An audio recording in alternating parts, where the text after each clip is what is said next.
கர்த்தருக்கு பிரியமானவர்களே, ஏவாள் முதலாவது பெண், ஜீவனுள்ளோருக்கெல்லாம் தாயானவள், தேவையில்லாத கனியை திரும்பி பார்த்ததால் முழு மனு குலத்திற்கும் சாபம். லோத்தின் மனைவி விசுவாசம் இல்லாத ஒரு பெண். அவள் உப்பு தூணாய் மாறி போனாள் உலகத்தை திரும்பி பார்த்து. அதனால் அந்த சந்ததிகளுக்கு சாபமும் பாவமும் வந்தது.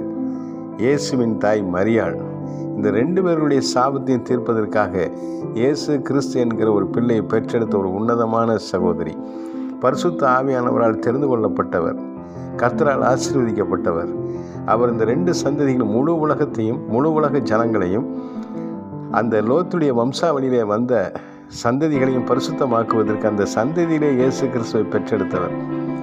ஆகவே ஏவாளைப் போல அல்ல, லோத்தின் மனைவியைப் போல அல்ல, இயேசுவின் தாயாகிய மரியாளைப் போல நல்ல குணசாலியாக இருப்போம். கர்த்தர் நம்மை ஆசீர்வதிப்பார்.